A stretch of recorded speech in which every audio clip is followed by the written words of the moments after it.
তোমার অসভ্যতার নষ্টামি, নোংরামি, চরিত্রহীনতা, লাম্পট্য, বেহায়াপনা, নারী, ছবি, অস্থির দৃশ্য, গান, বাদ্য, গায়িকা, নর্তকী, মোবাইলের অশ্লীল ছবি আর রাস্তার ভিন নারী, তোমার এই রং তামাশার এই ফুর্তির জিন্দেগি।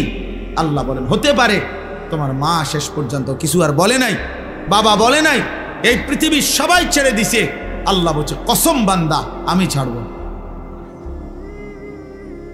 সুম্মা লাতুসআলুন্না ইয়াউমাইদিন আনিন নাঈম। আমার দেওয়া 24 ঘন্টার প্রতি সেকেন্ডের নিয়ামত যা আমি দিয়েছি বান্দা, তার প্রত্যেকটা পাই পাই আমি জিজ্ঞেস করব, আমার একটা একটা নিয়ামতের হিসাব দিতে, একটা একটা নিয়ামতের হিসাব দিতে আল্লাহ তাআলা বলছে। এই জন্য দোস্ত, নিজের চালাক ভাইব না বাপ।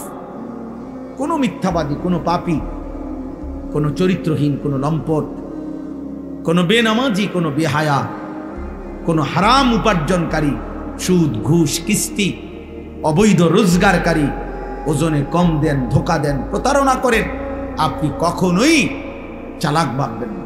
লোকে আপনাকে মানুষ বলে না, বরং আপনার তাকে চেনে। হ্যাঁ, আপনি বুঝেন না আর কি।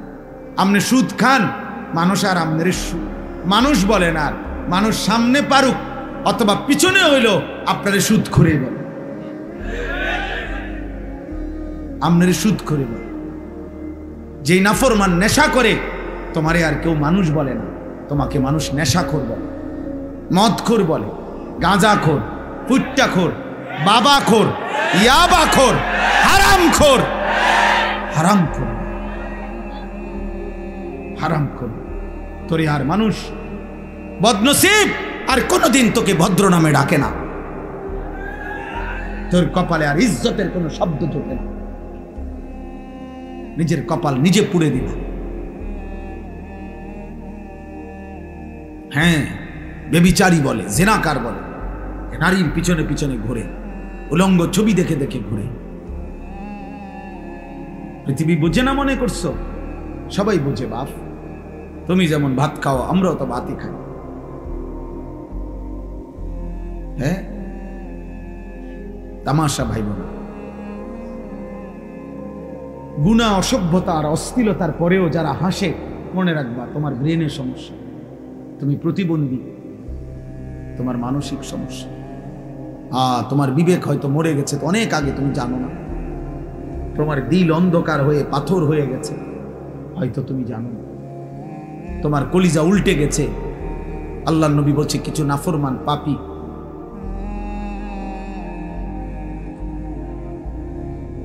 এটা বারবার নড়ে যায়, দেখছেন?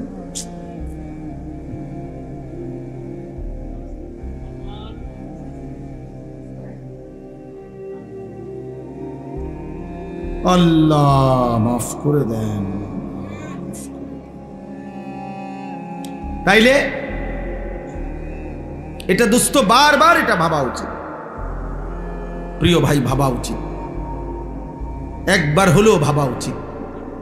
আল্লাহর নবী সাল্লাল্লাহু আলাইহি ওয়াসাল্লাম বলেন, কিছু মানুষ গুনাহ করতে করতে তার অন্তর উল্টানো কলসির মতো হয়ে যায়। যে কলস উল্টাইয়া ফেলে এবং উল্টা পিঠে আলকাত্রা লাগায় ফেলছে, এবার আর ওই উল্টা পিঠে এক ফোঁটা পানিও আর জমে না। আল্লাহর নবী বলেন, এ নাফরমান পাপ করতে করতে তার অন্তর এভাবে উল্টানো কলসির মতো হয়ে যায়, যার কারণে একটা পর্যায়ে গুনাহ এত পরিমাণ জমে গেছে দিলে, নাফরমানি এত পরিমাণ জমছে, নামাজ না পড়তে পড়তে, হালাল না খাইতে খাইতে বছরের পর বছর চলে গেছে। একটা বছর পার হয়ে গেছে, 365 দিন কোনো দিন 5 ওয়াক্ত নামাজ পড়ে নাই, কোনো দিন ফজরের নামাজ পড়ে নাই। বছরের পর বছর প্রতিদিন ব্যবসা করতেছে, প্রত্যেক দিন ওজনে কম দেয়, প্রত্যেক দিন মিথ্যা বলে, প্রত্যেক দিন কাস্টমারকে ঠকায়, প্রতিনিয়ত সুদের লেনদেন করছে, স্ত্রী প্রতিদিন বেপর্দা, ঘরে প্রতিদিন টেলিভিশন চলছে। আল্লাহর নবী বলেন, একদিন দিল যদি উল্টে যায়, আল্লাহ যদি দিলটা উল্টায়া ফেলে উল্টা কলসির মতো, তো লা ইয়ারিফু মারুফান ওয়ালা ইউনকিরু মুনকারান, ওই নাফরমান আর কোনোদিন নেক কাজকে নেক হিসাবে চিনবে না, গুনার কাজকে গুনাই মনে করবে।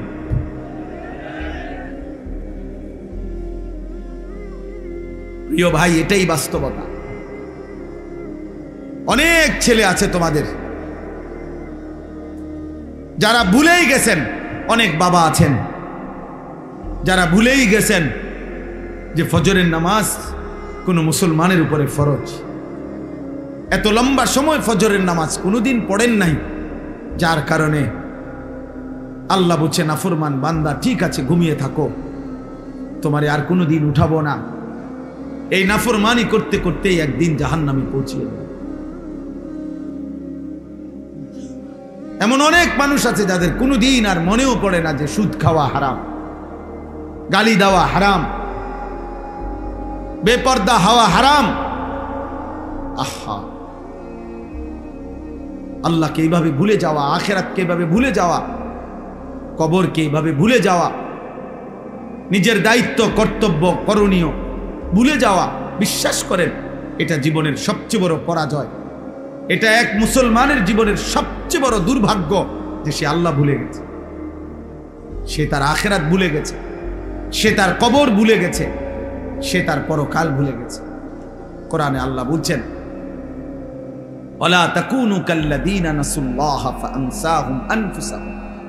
আমার বান্দা এই পরিমাণ আমি আল্লাহকে ভুলে যেও না, বেশি দিন আমাকে ভুলে গেলে আমি আল্লাহ একদিন তোমার আত্মপরিচয় তোমাকে ভুলিয়ে দেব, আর কোনো দিন তোমার মনে পড়বে না তুমি মুসলমান। তোমার মৃত্যু হবে, তোমার আখিরাত হবে, তোমাকে আল্লাহর সামনে দাঁড়াইতে হবে, এই কথাটাই তুমি ভুলে যাও। আর এটা যদি ভুলেই যাও তখন তুমি নেকি করবা কেমন? আখিরাতের কথা যদি মনেই না পড়ে নেকি করবা কেমন? বলে হুজুর না একবারে বলছি না তো, শুক্রবারে তো আসেন, আপনি যে শুক্রবারে আসেন আর কি হুয়াদের নামাজ পড়েন কিন্তু আমরা দেখি, আপনার নামাজের কি সুরত তা আমরা দেখি, আমরা জানি। অতএব দয়া করে এটা বুঝতে শিখ। গল্প গুজব, গান বাদ্য, নাটক, সিনেমা, কৌতুক, হাসি ঠাট্টা, মজাক, অবসর, বিনোদন, শুধু শুধু আল্লাহ থেকে গাফেল করে এমন যাবতীয় কর্মকাণ্ড আল্লাহ নিষেধ করছে। আমি এই আয়াতটাই এখানে পড়ছি, আর অল্প একটু সময় আমি এই দুইটা আয়াতের তর্জমাই শুনাইতে চাই। সূরা লোকমানের দুইটা আয়াত আমি পড়ছি, 21 নম্বর পারা 31 নম্বর সূরা। সূরা লোকমান সূরাটার নাম। এই সূরার 6, 7 এই দুইটি আয়াত আমি তেলাওয়াত করেছি। আল্লাহ তাআলা এই দুইটি আয়াতের মধ্যে আল্লাহ তাআলা কি বলতেছেন একটু শোনেন, এটা বললেই ইনশাআল্লাহ আমার কথা শেষ। নওজোয়ান ভাই, বয়স্ক বাবা, সবাই রে বল, এক মুমিনের বড় সিফাত, একজন মুসলমানের একটি অন্যতম বৈশিষ্ট্য যে সে বেহুদা অনর্থক কাজ থেকে নিজেকে বিরত রাখে। আল্লাযীনা হুম আনিল্লাহ, ওই দেখেন ওই অসভ্য দেখেন, দেখছেন? তুমি দাঁড়ায় দেখাও ভাই তোমারে, সবাই একটা ছবি উঠাক, হ্যাঁ ফেসবুকে দিবে তো তোমারে, অসুবিধা কি? অনেক পরিচয় বাইরে যাবে তোমার, এরপরে তুমি বাসে সাধু উঠতে যাইতে পারবা, পরিচিতির কারণে তার বৃত্তে বইতে হবে, মানুষের চিন্না লাইলে আর বৃত্তে বলবো কেমনে বেড়া? অন্ধকারের ভিতরও মোবাইল নিয়ে ব্যস্ত। ওই দিকে একজন দেখছি, আমি ছেড়ে দেব না ভাই, আমি ছেড়ে দেওয়ার মানুষ না। আমি বলছি না আমি কম বেশি বুঝি না, আল্লাহর জন্য বলতে চাই, বলতেই থাকি আলহামদুলিল্লাহ। তো বলতেছিলাম আমাদের প্রিয় নবী সাল্লাল্লাহু আলাইহি ওয়াসাল্লাম যখন মক্কার জমিনে ইসলামের দাওয়াত দিচ্ছিলেন, কালেমার দাওয়াত, তো মক্কার কুরাইশরা সর্বান্তকরণে হাজারো কৌশলে নবীজির কালেমার দাওয়াতের বিরোধিতা করতেছিল। শারীরিক নির্যাতন করত, গালিগালাজ করত, সাহাবায়ে কেরামের কাছে জুলুম অত্যাচার, ওনাদেরকে অনেক কষ্ট দিছে, নির্যাতন করছে। আবার নবীজি যাকে বুঝাইতো, নবী সাল্লাল্লাহু আলাইহি সাল্লাম সরে গেলে ওরা আয়েশা আবার হেরে উল্টাটা বুঝাইতো। এরকম বহুভাবে তারা চিন্তা করত, বিরোধিতা করত, কিন্তু তারা দেখতো যে শত বিরোধিতার পরেও প্রতিদিন 2 জন 4 জন করে, 1 জন 2 জন করে হলেও মুহাম্মদ সাল্লাল্লাহু আলাইহি সাল্লামের লোক, মুহাম্মদের লোক বাড়তেছে। কোনোভাবেই তারা থামাইতে পারছে না। তখন তারা খেয়াল করছে যে আসলে আমরা এতভাবে নেতৃস্থানীয় পর্যায়ের লোক, আবু জাহেল, আবু লাহাব, উতবা, শাইবা, আস ইবনে ওয়াইল, ওয়ালিদ ইবনে মুগীরা, উবাই ইবনে খালাফ, উমাইয়া ইবনে খালফ, বড় বড় লিডার, আমরা এতভাবে বলতেছি, কাম হইতেছে না। ঘটনাটা কি? তখন তারা লক্ষ্য করছে যে মুহাম্মদের একটা বড় জাদু আছে, নাউজুবিল্লাহ। সেটা হলো সে যার সামনেই যায় তার উপর যে কোরআন সে বলে যে নাজিল হয়, এই কোরআন পড়ে শোনায়। আর এই কোরআনুল করিমের তেলাওয়াত কিছুক্ষণ শুনলে মানুষগুলো চুপ হয়ে যায়, একদম মুগ্ধ হয়ে যায়, দিল ঠান্ডা হয়ে যায়, এবং অল্প সময়ের পরে ওই লোকটা কালেমা পড়ে মুসলমান হয়ে গেছে। তাইলে এইটার আওয়াজ, এইটার টান, এইটার সুর মুহাম্মদ সাল্লাল্লাহু আলাইহি সাল্লামের জবানে, আল্লাহর কোরআন, তারা বুঝতে পারছে যে কোরআনের এই আওয়াজ, কোরআনের এই সুর, কোরআনের এই তেলাওয়াত মানুষের দিল বদলে ফেলে, দিল পাল্টায় ফেলে। তাকশাইরু মিনহু জুলুদুল্লাযীনা ইয়াখশাউনা রাব্বাহুম। আল্লাহ তাআলা বলেন, আমার যে বান্দার দিলে আমি আল্লাহর সামান্যতম ভয়ও আছে, আমার কোরআন শুনলে তার শরীরের ভেতর না শুধু বাহিরের পশমগুলো পর্যন্ত দাঁড়িয়ে যায়। এটা কোরআনের বৈশিষ্ট্য। তোমরা তো বোঝো নাই বাপ, অনেক বাবা, অনেক ভাই, আহা, কারো 20 বছর, কারো 60 বছর, জীবনে কোনোদিন কোরআনুল করিম তেলাওয়াত করতে পারেন না। আরে দুর্ভাগ্য মানুষ। ওই মালিকের সামনে কেমনে দাঁড়াইবেন? মালিক যদি বলে 23 বছর আমি কোরআন নাজিল করেছি, 24,000 বার মোট জিব্রাইল নবীজির উপরে কোরআন নাজিল করছে, 24,000 বার আসছে, 24,000 বার আমার কালাম আমি 23টা বছর লাগাইয়া বান্দা বলছি, নাজিল করেছি। এমন পবিত্র, এমন শ্রেষ্ঠতম, এমন আজিমুশ শান, এমন হেদায়েতে ভরা, রহমতে ভরা, উপদেশে ভরা আমার কোরআন। একটা লাইন, একটা পৃষ্ঠাও দেখেও পড়তে পারো না। আহা, বদনসিব মুসলমান, এমন জীবন নিয়ে কবরে কেমনে যাবে? আমি অনেক ভাবি এটা, আমার খুব আফসোস। আহারে, ওই জিব্বার কি মূল্য যে জিব্বা তার মালিকের কালামই পড়তে পারে। ওই মুসলমান কত লক্ষ কথা বলল, অথচ সে তার রবের কথাই বলতে পারে। যে তারে জিব্বা দিলেন, যে তারে জবান দিলেন, যে তাকে ঠোঁট দিলেন, যে তাকে প্রতিনিয়ত কথা বলার যোগ্যতা দিচ্ছেন। আর রহমান আল্লামাল কোরআন খালাকাল ইনসান আল্লামাহুল বায়ান। আল্লাহ বলছেন, আমি তো মানুষ সৃষ্টি করেছি, আমি তো তার ভাব, তার হৃদয়ের ভাষা, তার হৃদয়ের কথা বুঝে বলার মতো শতভাগ যোগ্যতা আমি আল্লাহই দিয়েছি, আমি দিয়েছি। আলাম নাজআল লাহু আইনাইন ওয়া লিসানান ওয়া শাফাতাইন। আল্লাহ বলে, বলো না বান্দা, আমি কি তোমাকে 2টা চোখ দেই নাই? আমি কি একটা জিহ্বা দেই নাই? আমি কি আল্লাহ তোমাকে 2টা ঠোঁট দেই নাই? আমি দিছি বান্দা, আমি দিয়েছি। মুসলমানের যে মেয়েরা মাদ্রাসায়, এই আয়েশা সিদ্দিকা মহিলা মাদ্রাসা, এই বালিকাদের এই মাদ্রাসা, একদিন হাসরের ময়দানে টের পাবেন। ছোট্ট মাসুম যে মেয়েরা আল্লাহর কোরআন পড়ে, সেই পৃথিবীর হাজারো রূপসী সুন্দরী বাহিরে বেপর্দার বেহায়ার জীবন যারা কাটায়, তাদের চাইতে রবের কালাম পড়ে যে কন্যা, হিজাবে ঢাকা, বোরখায় ঢাকা, এমন পবিত্রা কন্যা, সে এই কায়নাতের সর্বশ্রেষ্ঠ নারী। আল্লাহ নবী সাল্লাল্লাহু আলাইহি সাল্লাম বলছেন, কোন ঈমানদারের জন্য দুনিয়ায় যত সম্পদ, যত নিয়ামত, দুনিয়াবি যত নিয়ামত হতে পারে, আল্লাহর ভীতির পরে, ইবাদতের পরে, আমলের পরে, তাকওয়ার পরে আখিরাতের বন্দিগির পরে দুনিয়াবি যত জিনিস মানুষের অর্জন হয় তার মধ্যে রাসূলুল্লাহ সাল্লাল্লাহু আলাইহি ওয়াসাল্লাম বলছেন একজন মুমিনের সর্বশ্রেষ্ঠ অর্জন দুনিয়াবি একজন নেককার স্ত্রী। হাদিস মাস্তাফাদাল মুমিন মিন বাদি তাকওয়াল্লাহ আল মারআতুস সালিহা।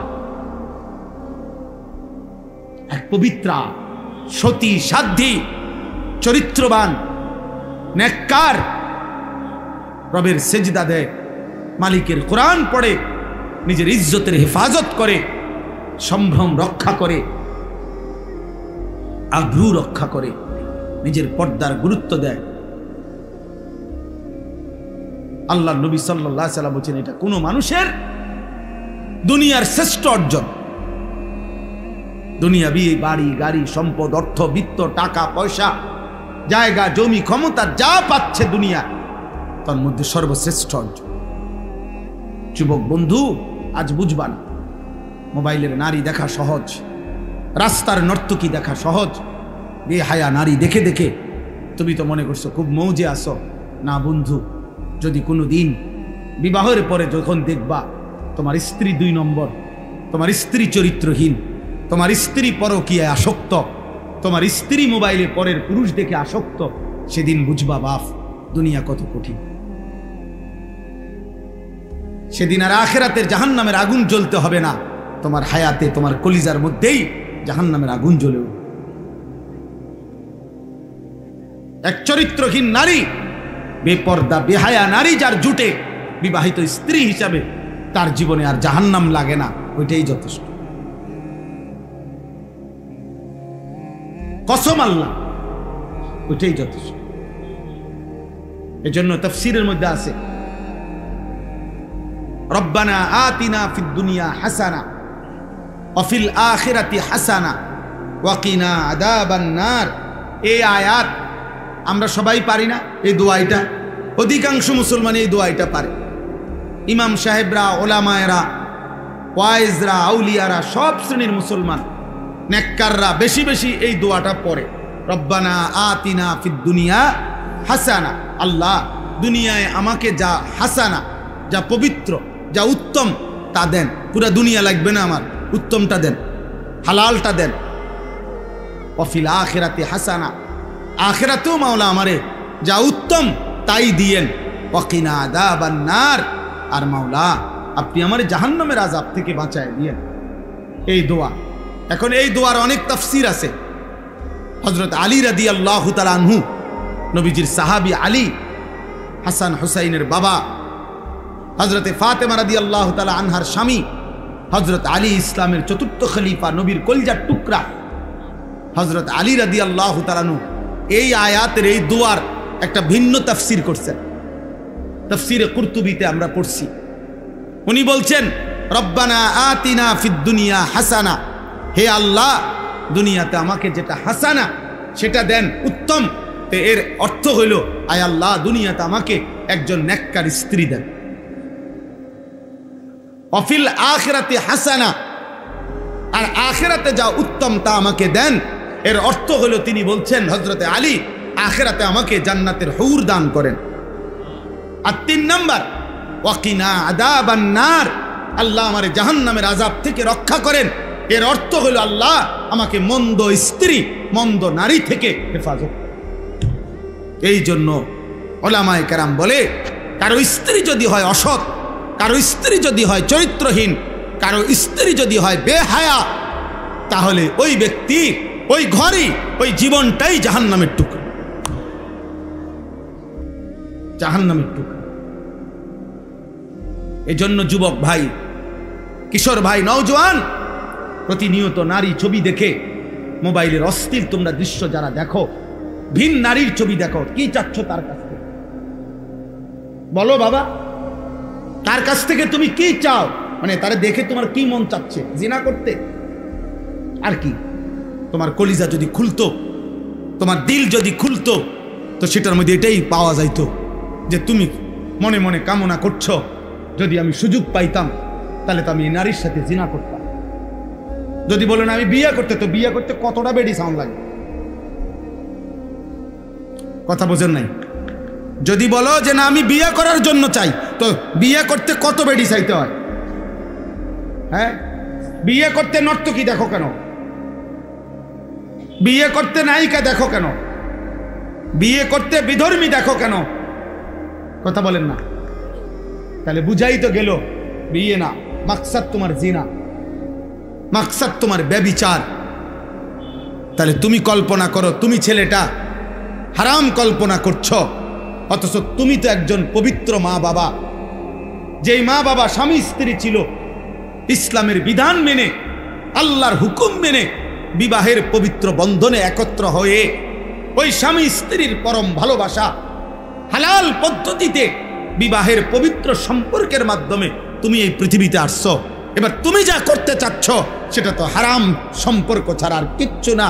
তাহলে এর পরবর্তী প্রজন্ম যদি তোমার হাত ধরে আসে, তো সেটা কি উত্তম হবে না নিকৃষ্ট হারাম হবে? তুমি কি ভাবতেছো? বুঝো না মিয়া? বুঝো না? 16 বছর বয়স, এত নারী দেখো কেন? এত মহিলা দেখো কেন? এত অসভ্য ছবি দেখো কেন বাপ? এত কম বয়সে এত বড় চরিত্রহীন হয়ে গেল, এত অল্প বয়সে এত উলঙ্গ ছবি দেখে ফেললা। এবার তো তোমার আর পৃথিবীর সুন্দরী বউ এনে দিলেও তোমার তৃপ্তি হবে না, কারণ তুমি না আরো এর চাইতে অসৎ দেখছো। আল্লাহর কসম, নবী বলছে নারী যখন বেপর্দা হয়, শয়তান তাকে সর্বোচ্চ আকর্ষণীয় করে, উঁচু করে, লোভনীয় করে তুলে ধরে, দেখায়। আল্লাহ রসুল বলছেন ফাইদা খারাজাত ইস্তাশরাফাহা শাইতান। নারী হচ্ছে আওরাত, নারী হচ্ছে আড়ালের বস্তু, নারী হচ্ছে লুকিয়ে থাকার বস্তু। কন্যা হচ্ছে লুকিয়ে থাকবে, যে তার আত্মসম্মান রাখবে, যে পুরুষ তুমি ভদ্রচিতভাবে শরীয়ত সম্মত পদ্ধতিতে বিবাহের পবিত্র সম্বন্ধের মাধ্যমে আসো, কোনো আপত্তি নাই। কিন্তু আমি নারী, আমার ইজ্জতের দাম অনেক। এজন্য আমরা কিতাবে পড়ছি, যেই মেয়ে বেপর্দা, যেই মহিলা বেপর্দা, ছেলেরা আমার এই কথাটা মনে রাখো বাবা, সবাইরে বলি, যেই মহিলা বেপর্দা, যেই মেয়ে বেপর্দা, আল্লাহর কসম সে নিজেকে একদম সস্তা কম দামি পণ্য হিসাবেই বাজারে তুলে দিছে। সে নিজেকেই তুলে দিছে যে আমি আমারে তুলে ধরলাম। এবার আঙ্গাল কাঙ্গাল আতু লুলা যা আসো, ঠ্যাং ভাঙ্গা মাথা ভাঙ্গা যে আসো, বুড়া জোয়ান প্লাস্টিক রাবার যা আসো, আমারে দেখো, আমি ছেড়ে দিলাম। সে নিজেকে মূলত লাঞ্ছিত করে, সে নিজেই নিজেকে ছোট করে ফেলে। তুমি তো তোমার দাম কমাই লাইলা, তুমি তো তোমার নিজের দাম কমাই দিলা। অতএব পর্দায় আবৃত নারী, বোরখায় আবৃত নারী, ইজ্জত সতীত্বের কদরকারী নারী, সে এই সৃষ্টির, এই জমিনের শ্রেষ্ঠ নিয়ামত, শ্রেষ্ঠ নিয়ামত। এজন্য আমি সব সময় বলি, আজও বলি, এই রফিক ভাইকে আরো বহুবার বলছি, শুরুর থেকে বলছি, আমি একেবারে প্রথম যেদিন মাদ্রাসা করছে তখনও বলছি যে 100% দিন শরীয়ত, 100% পর্দা, 100% আখিরাত, এক মেয়ের, এক বোনের পর্দার, ইজ্জতের 100% নিরাপত্তা যদি না দিতে পারেন, ব্যবস্থাপনা করতে না পারেন, তো মাদ্রাসা বন্ধ করে দিবেন। কোনোভাবেই যেন আখিরাত বরবাদ না হয়। আর 100% ইনশাআল্লাহ চেষ্টা করলে, আখিরাতের ফিকির করলে, তো ইনশাআল্লাহ আল্লাহ তাআলা তারাক্কি দান করবেন। আল্লাহ তাআলা এই মাদ্রাসাটাকেও তাকওয়ার উপরে, ঈমানের উপরে, আখিরাতের ফিকিরের উপরে, বোনের ইজ্জত, আব্রু, পর্দা, সতীত্বের 100% হেফাজতের উপরে আল্লাহ কবুল করেন, কবুল করেন। মালিক চাইলেই সব হবে।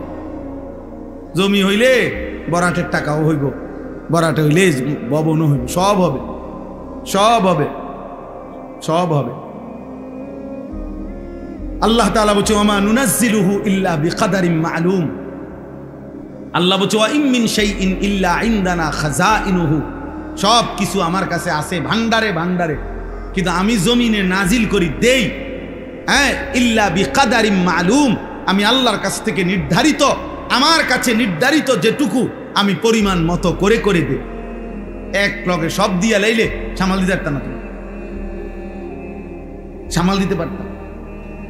আজকে 10 বছর আমিও ব্যক্তিগতভাবে আমার মাদ্রাসা 1 লক্ষ টাকা মাসে বাড়ি ভাড়া দিই। 1 লাখ টাকা শুধু বাড়ি ভাড়া বুইন্না দিই। আলহামদুলিল্লাহ এখন আইসা মালিকের দয়ায় মাদ্রাসার জন্য জায়গা কিনছি 118 শতক।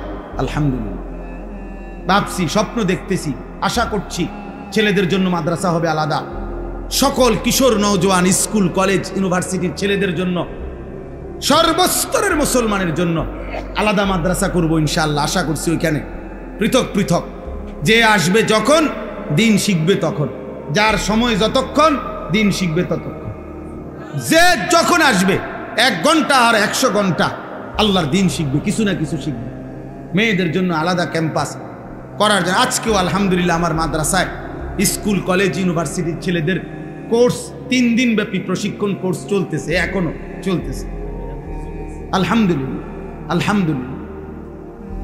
আমার শায়েখ আল্লামা মুফতি মুশতাকুর নবী কাসেমি হযরত জোহরের পরে বয়ান করছেন ওই ছেলেদেরকে, সব স্কুলের ছেলে কলেজের ছেলে, ওযু নামাজ সূরা কেরাত দোয়া কালাম শিখতেছে আলহামদুলিল্লাহ। হ্যাঁ, আমার খুলনার হযরত আরিফ বিল্লাহ হযরত মাওলানা মুফতি নুরুল আমিন সাহেব, বাংলাদেশের একজন শ্রেষ্ঠ বুজুর্গ, উনিও আসছেন আসরের সময়, হযরত বয়ান করে দোয়া করে এরপরে হযরত নোয়াখালী মাহফিলে গেছেন। এই জন্য বন্ধু আল্লাহর দিকে ফিরে, নওজোয়ান ভাই, গুনাহের মধ্যে ইজ্জত নাই দোস্ত, সম্মান হয় না বাপ।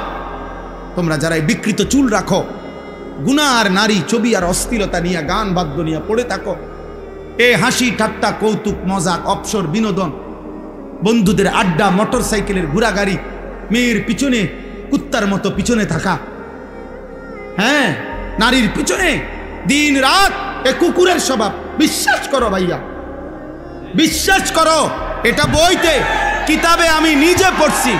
এই নওজোয়ান, এটা কুত্তার স্বভাব। কুকুর সব কিছুতে মুখ দেয়, এটা বইতে আছে। কুত্তার স্বভাব এটা, কুকুর সব কিছুতে মুখ দেয়। এজন্য চরিত্রহীন যুবক, তার কাছে সব বেড়িয়ে ভাল লাগে, কালা বেড়ি দলা বেড়ি জিডা দেখে হাতে তেড়ে ভালো লাগে। এটা মুসলমান না হিন্দু না বৌদ্ধ না ইহুদি না খ্রিস্টান না নাস্তিক না মুরতাদ, আমার এত ভালো লাগছে, এটা বেড়ি তো আর কি তাই। আহারে চরিত্রহীন, আমরা করলা কি? এ তো আখলাক কুকুরের আখলাক। কুকুর সব কিছুতে মুখ দেয়, কুকুর বিরিয়ানি তো মুখ দেয়, পায়খানা তো মুখ দেয়। ফিরে আসো বাপ, আখলাক সুন্দর করো, এমন সুন্দর চেহারা নষ্ট করো না, এমন সুন্দর আখলাক নষ্ট করো না। আরেকবার দুনিয়ায় তুমিও আসবা না, আমিও আসবো না। এই পৃথিবী একবারই, তোমার আমার, এক রাত একবারই আসে, হায়াত একবারই, একবারই আসে, আর আসবে। অতএব আজকে এই আয়াতের বক্তব্য এটা। তো রাসূলুল্লাহ সাল্লাল্লাহু আলাইহি সাল্লাম যখন কোরআনের মাধ্যমে যেখানে কোরআন তেলাওয়াত করেন, এটা কেবল নড়ে যায়, দেখছেন রফিক ভাই, মানে হেদিকে জায়গা কি একটা মুশকিলে পড়লাম রে, তারগুলা টান। আচ্ছা থাক থাক।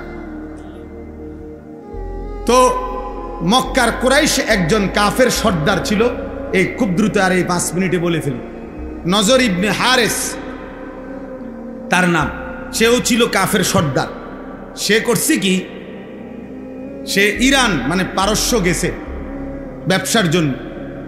তো পারস্য ব্যবসা গিয়ে দেখছে ওইখানে বিকাল হইলে, সন্ধ্যা হইলে বিভিন্ন জায়গায় জায়গায় মজমা বসে, মানে লোকজন জমাট হয়, সমবেত হয়, আর একজন গায়িকা নর্তকী সুরে সুরে গান গায়, নাচে, বাদ্যযন্ত্রের তালে তালে সে কিচ্ছা কয়, পুরান যুগের কাহিনী গল্প এগুলারে তালে তালে কয়।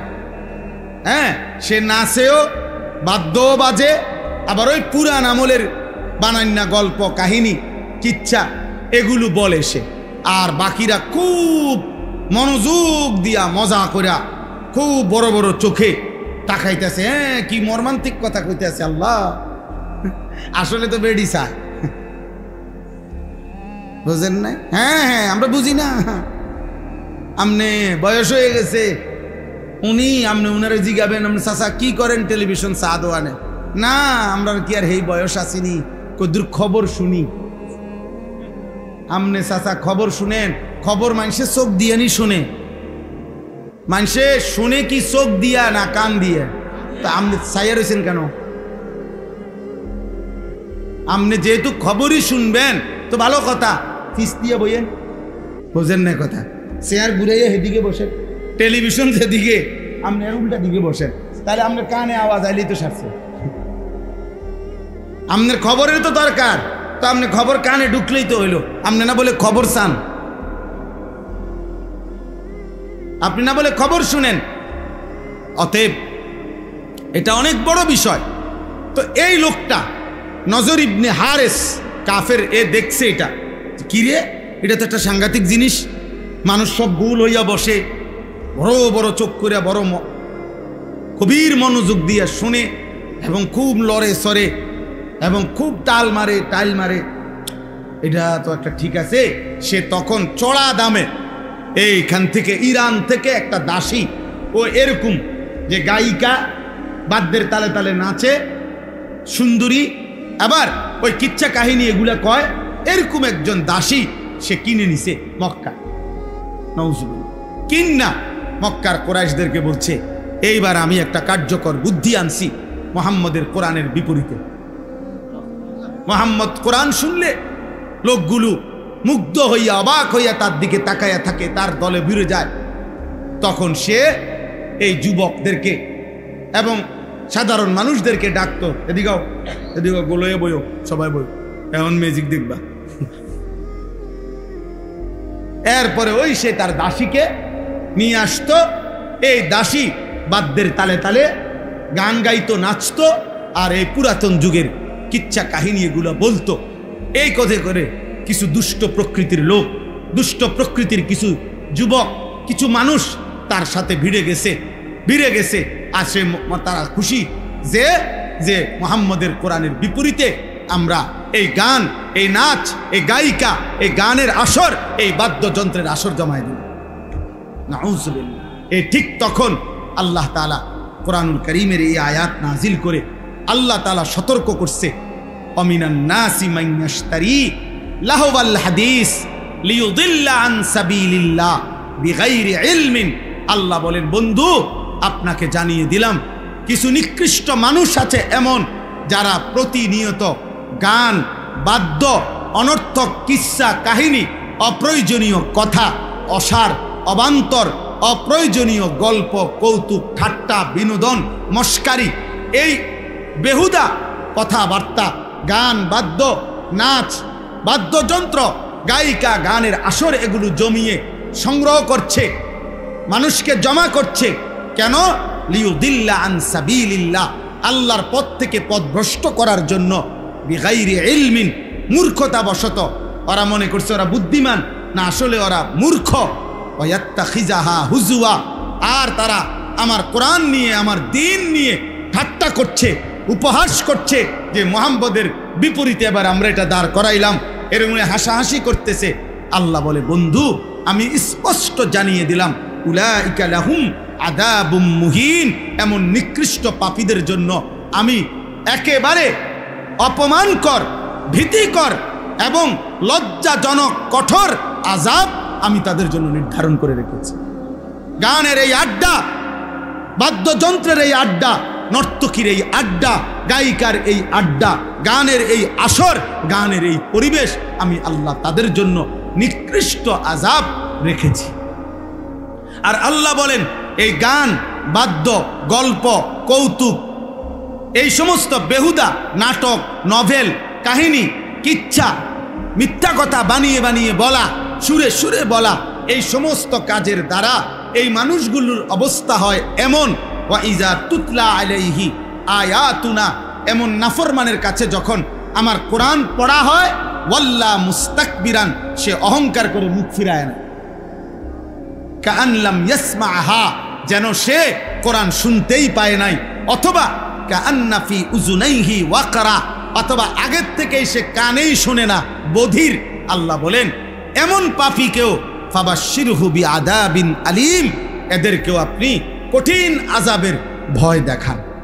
আমার দোস্ত, আমার ভাই, আমার বন্ধু, আমার নওজওয়ান, আমি সবার কাছে অনুরোধ করি, আমরা সবাই এই আয়াতগুলোর দ্বারা একটা মৌলিক কথা হলো, একজন মুসলমান, একজন মুমিন, তুমি কিশোর হও, তুমি যুবক হও, তুমি বয়স্ক বাবা হও, তুমি পর্দার আড়ালের মা হও, বোন হও, মুসলমান, কলিজায় যার ঈমান আছে, রক্তে যার ঈমান আছে, জবানে যার কালেমা আছে, আল্লাহকে যে চিনে, নবী সাল্লাল্লাহু আলাইহি সাল্লামকে যে মানে, সে গান, বাদ্যযন্ত্র, গানের আসর, গায়িকা, নর্তকীর নাচ, এই মোবাইলে হোক, বাস্তবে হোক, এমন আসরে, এমন পরিবেশে, এমন মজমাতে সে বসতে পারে না, শুনতে পারে না, অংশগ্রহণ করতে পারে না।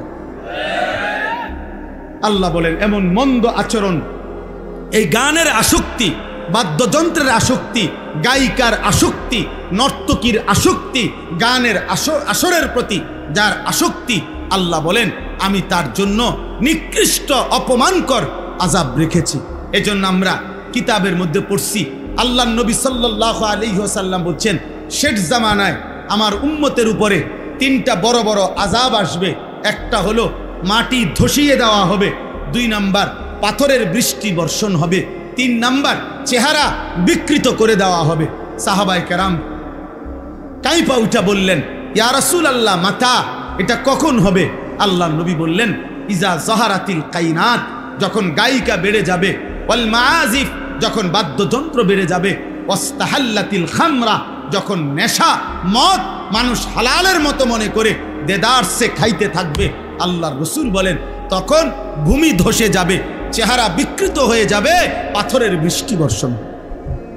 আজ প্রিয় যুবক, আল্লাহকে সাক্ষী রেখে চুলের কত ডিজাইন তো বদলাইলা, কিন্তু ইনসাফ যদি থাকে, বিবেক থাকে, কোনো ভদ্র বিবেকবান মানুষকে দেখায়ও, তাহলে তোমার সুন্দর লাগে কিনা? তোমার এই নারী ছবি, তোমার এই জিনা ব্যভিচারের দৃশ্য, তোমার এই গান বাদ্য, তোমার এই বন্ধুদের অসৎ আড্ডা, ফুর্তি, চিৎকার, হই হুল্লুর, পার্ক, রেস্তোরাঁ, মোটর সাইকেলের ঘোরাঘুরি, তোমার এই বন্ধুদের আশার আড্ডা, আর এই উচ্চ কণ্ঠের অনর্থক কথাবার্তার এই গুনাহ, আর রাত্রি জেগে অশ্লীল উলঙ্গ ছবি দেখা, নারী দেখা, নারীর নাচ, নারীর কথা, নারীর গান, অসভ্যতা দেখা, তুমি ইনসাফ যদি থাকে, আমি বন্ধু শেষ কথা বললাম, তোমাদের অসংখ্য ছেলের চেহারার মধ্যে একজন মুমিনের যে সৌন্দর্য, মুসলমান যুবকের, কিশোরের যে সৌন্দর্য, এমন সৌন্দর্য বহু আগেই চলে গেছে। তুমি দেখো, চেহারা অনেক আগেই নষ্ট হয়ে গেছে। 16 বছর 18 বছর বয়সী সন্তান এত সাফা ভাঙ্গা, এতটা চাফা ভিতরে, এতটা শুকনা থাকার কথা না, আরো নাদুস নুদুস থাকার কথা। কিন্তু গুনাহ, রাত্র জেগে অসভ্যতা, রাত্রি জেগে অশ্লীল দৃশ্য দেখা, হারাম গান, বাদ্য, এই সমস্ত বেহুদা কাজের মধ্যে লিপ্ত থাকার কারণে আজ জিন্দেগি শেষ। ইমামে আজম আবু হানিফা বলছেন সিমাউল আগানি ফিসকুন ওয়াত তালাদ্দুদু বিহা কুফরুন। বাবা, আপনাদেরকে বলি, চায়ের দোকানেও বসে যারা নাটক, সিনেমায় ওই গান আর বাদ্যের আওয়াজ শুনেন, আল্লাহর কসম, ইমামে আজম আবু হানিফা বলছে গান শোনা প্রকাশ্য পাপ। আর গানের শুনে কেউ যদি মজা পায়, স্বাদ পায়, আহ আহ কি কইল রে, আতলারে, এরকম পাওলারে, ঠ্যাংলারে, এরকম হাতলারে, আছে না এমন মানুষ? এরকম নড়ে চড়ে। ইমামে আজম আবু হানিফা বলেন গান শুনে কেউ যদি এরকম মজা পায়, স্বাদ পায়, কুফরুন, এটা কুফরি, এটা কুফরি, এটা কুফরি, এটা কুফরি বাপ। অতএব খামখেয়ালি করো না। আবারও বললাম, আবারও বলছি, শেষ পর্যন্ত হয়তো এই পৃথিবীর কেউ তোমারে কিছু বলতে পারে নাই, কোনো হুজুরের কথাও পাত্তা দাও নাই, মা বাবার কথাও পাত্তা দাও নাই, হতে পারে কেউ তোমারে শাসন করতে পারে নাই, তুমি মুক্ত, তুমি স্বাধীন, তুমি হারামের উপরে, জিনার উপরে, ব্যভিচারের উপরে, গান বাদ্যের উপরে জীবন শেষ করছো, কিন্তু দোস্ত আমার, বন্ধু আমার, ওই মালিক কিন্তু তোমারে ছাড়বে না, ওই মালিক ছাড়বে না বাপ। এই জন্য একজনও যদি বুঝে থাকো, তুমি বদলাও, তুমি বদলাও। সেজদা করো, নামাজ পড়ো, জিকির করো, আল্লাহর কাছে দোয়া করো, কোরআনুল করিমের তিলাওয়াত শোনো, কোরআন পড়ো, কোরআনের মধ্যে ডুবে যাও, অথবা হালাল কোনো রোজগারে লেগে থাকো। এতক্ষণ মুসলমান এত লম্বা টাইম ফালতু কাজ করে না বাপ। এই 3 ঘন্টা 6 ঘন্টা 9 ঘন্টা দিনের পর দিন তোমরা যারা বেহুদা নষ্ট করছো, এগুলো দিয়ে যদি দুনিয়া কামাই করতা তাহলেও কিছু টাকা রোজগার হইত। তুমি যদি মাটি কাটতা তাইলেও কয়টা টাকা পাইতা। তুমি যদি মুড়ি বাজদা, সিরা বাজদা, তাইলেও কিছু টাকার সিরা বেচতে পারত। কিন্তু অনাদরে, অবহেলায় না দুনিয়া কোনো হালাল উপার্জন করলা, না আখেরাত কোনো উপার্জন করলা, নষ্ট করে দিলাম। এই রাত আর আসবে না। আল্লাহ আমাদেরকে হেফাজত করেন। আমি অনুরোধ করছি আমার প্রিয় ভাই, আমার শ্রদ্ধেয় ভাই হাফেজ মাওলানা কারি ওমর ফারুক সাহেব দামাত বারাকাতুহুল আলিয়া, তিনি ইনশাআল্লাহ এখন বয়ান করবেন। আসছেন? বসতে আসছেন? বলেন আলহামদুলিল্লাহ। আমি একটা কথা বলি, 2016 সালে, আমি আজ থেকে 10 বছর আগে আমি আমার মাদ্রাসা কুমিল্লা ক্যান্টনমেন্ট ময়নামতি সাহেবের বাজার, ওই মাদ্রাসাটা উদ্বোধন শুরু করছিলাম আজকে 10 বছর বরাবর। এই সর্বপ্রথম 2016 সালে যখন আমি মাহফিল করছি মাদ্রাসার জন্য, একটা প্রথম মাহফিলের